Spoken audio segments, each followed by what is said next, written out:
Pakistan, Bangladesh, UAE, हर जगह cricket को बहुत शौक से देखा जाता है। Cricket is love.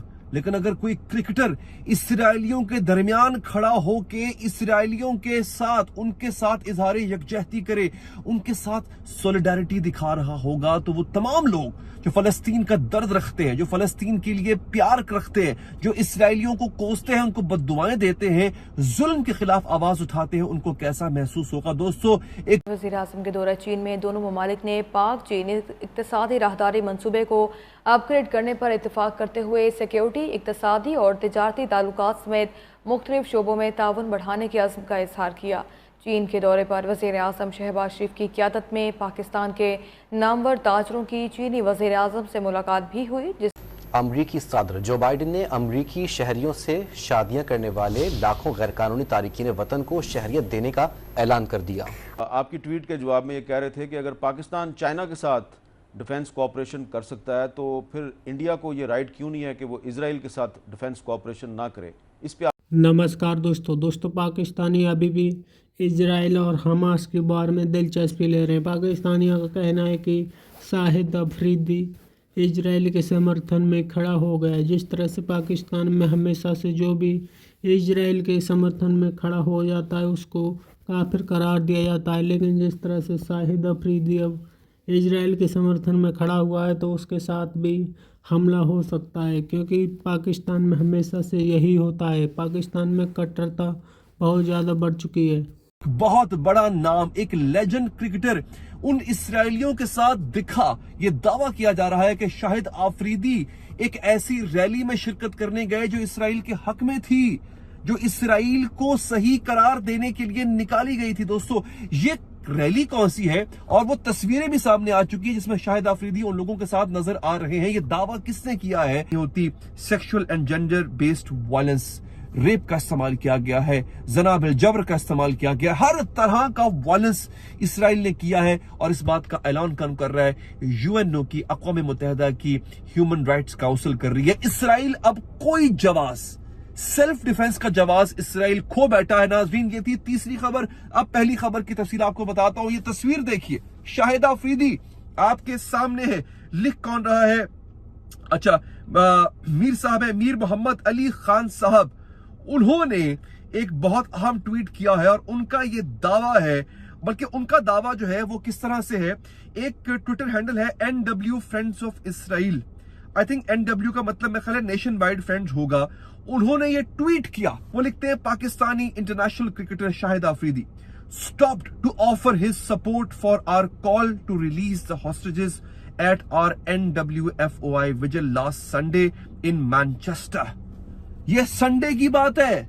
आज बुध है जब मैं वीडियो बना रहा हूं। आज बुध का दिन है, ईद का तीसरा दिन है, वीडियो बना रहा हूं। पिछले इतवार को वो लिखे मैनचेस्टर के अंदर, यूके मैनचेस्टर में एक विजिल कहते हैं ये जो मोमबत्तियां लगा के जो शमे रोशन करते हैं।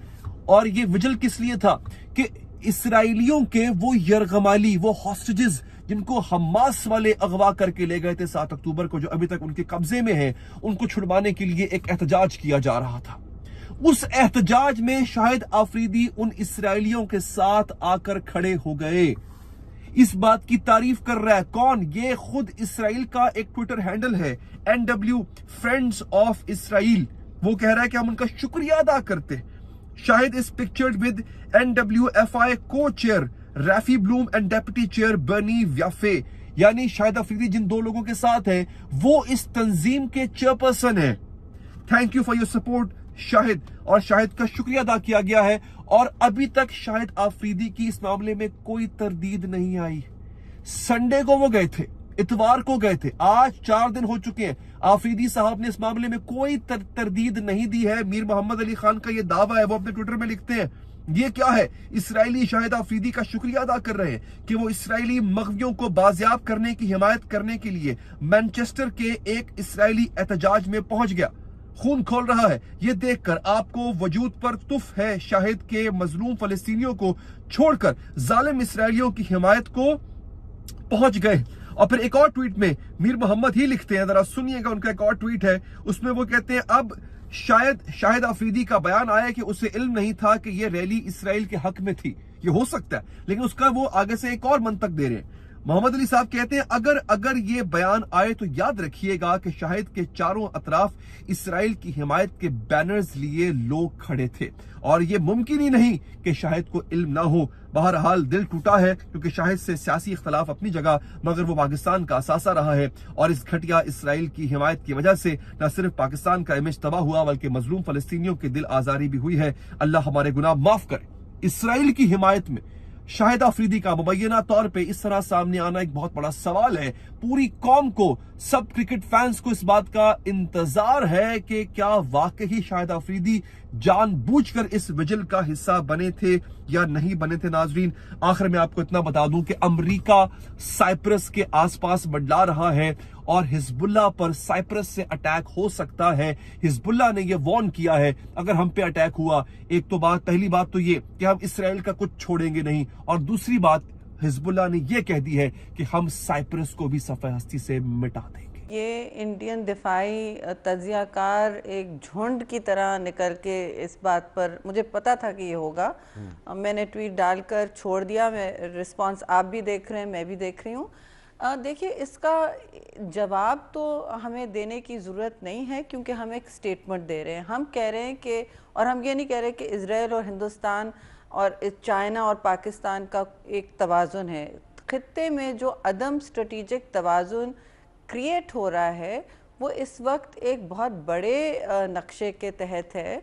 मैं जो कंस्पिरेसी थियोरी और आपकी तरह नहीं यकीन करती, मगर मैं इस वक्त ज़रूर कहूँगी जो इस वक्त इज़राइल के साथ जो सरगर्म हैं वो एक अमेरिका भी इसकी लपेट में आता है क्योंकि इजरायली लॉबी वहाँ भी बहुत स्ट्रांग है और इसका हमें नोटिस लेना चाहिए। इसलिए मगर इस वक्त जो गैर मामूली तौर पर सारा डिफेंस डील्स पर मबनी है, चलिए एग्रीकल्चर होगा, दूसरी चीज़ें होंगी, मगर ये जो आपको इनकी एकदम गर्म जोशी ज़्यादा नज़र आ रही है वो एक खित्ते में स्ट्रेटेजिक अदम तवाज़ुन बिल्कुल क्रिएट कर सकती है। क्योंकि देखिए, चीन के साथ तो इनके एक तरह के रवाबित हैं, लेकिन आप अगर फोर्स फॉर्मेशंस देखें, आप किसी फौजी से पूछ रहे, आप किसी अपने आप से पूछ रहे कितने पाकिस्तान की तरफ डिप्लॉयड हैं, ये बहुत अहम सवालात होते हैं। और इसी साल अभी तक जनवरी तक 100 से ज़्यादा सीज़ फायर 15 दिन में सीज़ फायर वायलेशंस हो चुके हैं।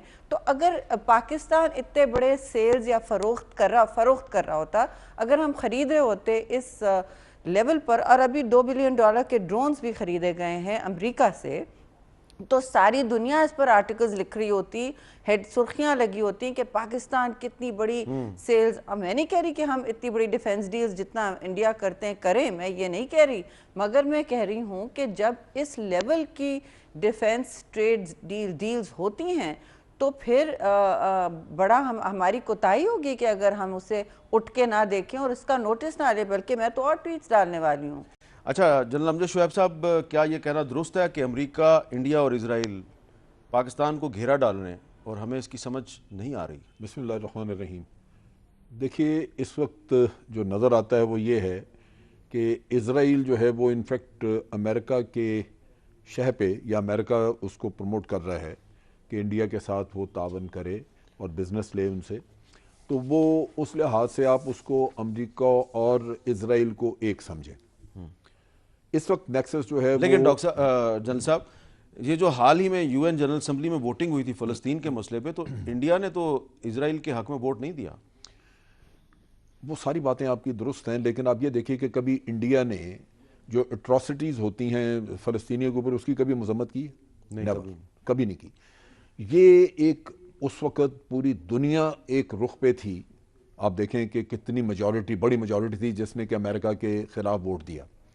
तो इंडिया बड़ा सिंगल आउट हो जाता उसमें, तो वो कैरिबियन के कुछ जजीरे वीरे इधर छोटे मोटे वो थे जो जिन्होंने फेवर में वोट दिया, वरना पूरी दुनिया ने अमेरिका के ख़िलाफ़ दिया या वो एब्सटेन करते। तो मेरा ख्याल है कि उन्होंने कुछ थोड़ा बहुत भरम रखा मुसलमान ममालिक के साथ भी, लेकिन फैक्ट ये है कि जो हो रहा है वहाँ पे फ़लस्तीनियों के साथ, उस पर कभी इंडिया ने आवाज़ नहीं उठाई। तो दोस्तों, पाकिस्तानी जिस तरह से हमास इजराइल पर हमले करता है तो पाकिस्तानी खुशी मनाते हैं, जब इजराइल पलटवार करता है तो पाकिस्तानियों के आंसू नहीं रुकते, क्योंकि इनकी दोगली पॉलिसी हमेशा से रही है। मुसलमान मारे तो ये खुश और मुसलमान मरे तो ये लोग पूरी तरीक़ा से आंसू बहाते हुए नज़र आते। जिस तरह से इजराइल के मासूम लोगों पर हमास के आतंकियों ने अचानक हमला किया था, उसके बाद जब से इजराइल ने जवाबी कार्रवाई शुरू की है, तब से इजराइल आज तक रुका ही नहीं है। इजराइल लगातार हमले कर रहा है, जिससे पाकिस्तानी काफ़ी ज़्यादा परेशान, और पाकिस्तानियों का कहना है कि आने वाले दिनों में हमास पर और ज़्यादा आतंकी हमले बढ़ सकते हैं और ज़्यादा हमले बढ़ सकते हैं, क्योंकि इजराइल ने जिस तरह से ठान लिया है कि हमास को पूरी तरीक़ा से ख़त्म करना है, क्योंकि आतंकियों को एक एक करके इजराइल ठिकाने लगा रहा है। आतंकी मारे जा रहे हैं और पाकिस्तानी रो रहे हैं, क्योंकि पाकिस्तान का हमेशा से आतंकवाद के प्रति इतना ज़्यादा प्रेम है कि पाकिस्तानी हर जगह आतंकवाद के नाम पर आंसू बहाते हैं, और पाकिस्तानी हमेशा से आतंकियों के साथ खड़े होते हुए नज़र आते हैं, क्योंकि इनको शुरू से ही जिहाद की ट्रेनिंग दी जाती है। आपकी क्या राय है कमेंट में जरूर शेयर करें। यदि आप चैनल पर नए, चैनल को सब्सक्राइब करें। वीडियो पसंद आए तो लाइक करें, कमेंट करें और शेयर करें। जय हिंद, वंदे मातरम।